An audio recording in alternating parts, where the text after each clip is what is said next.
Sporta ziņa izskaņā vēl par lakrosu. Tas ir sporta veids, kuru pirms daudziem gadsimtiem aizsāka Ziemeļamerikas indiāņi, bet mūsdienās to spēlē gandrīz katrā ASV un Kanādas augstskolā. Pēdējos gados lakrosu strauji attīstās arī Eiropā, kur galvenā modes noteicēja ir Anglija, taču arī mūsu zemē šo sporta veidu jau pazīst un spēlē jau ilgāk nekā 7 gadus. Lakrosa ideja ir vienkārši ar nūju, kas aprīkot ar ķeramo tīkliņu, bumbiņu jādabū pretinieka vārtos. Jābūt ātram, labi jāredz laukums, ja neredzēs tev nonesīs. Tā es nezinu. Kā visos komandas sporteidos tas ir. Tur ir ļoti daudz sporteidu apvienot. Hokejs, tur ir spēka paņēmieni, tā kā futbolā laukums apmēram, tev tur jāredz ļoti interesants sporteids, kā saka. Latvijas izlase savā pirmajā pasaules čempionātā Kanādā izcīnīja 14. vietu, bet vakar Kandavā beidzās 4 dienu treniņu nometne izlases kandidātiem, lai sāktu gatavošanos nākamajam pasaules čempionātam, kas notiks Mančestrā pēc gada.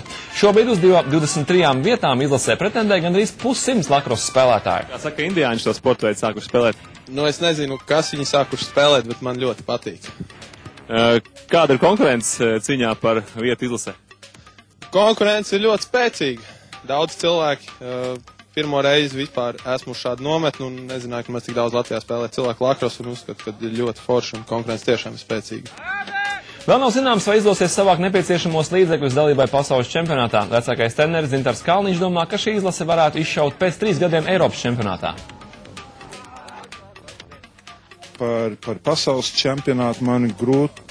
Tagad es negribētu prognozēt neko, bet mūsu tālākais mērķis ir pēc 3 gadiem kaut ko varbūt nozīmīgāk parādīt Eiropas čempionātā. Mēs pagājuši gadu 11. vietā no 18, un mums ir cerības, ka ja turēs šī zēna turpinās strādāt, kā viņi strādā, un nāks vēl klāt, un būs lielāka konkurence, tad mums ir tiešām cerības, ka mēs kaut ko labāk parādīsim pēc 3 gadiem. Arī mēs novēlam jaunajai Latvijas lakrosu izlasēji ar Dzintaru Kalniņu priekšgalā turpināt iesākot darbu un kļūt par vienu no vadošajām lakrosu valstīm Eiropā.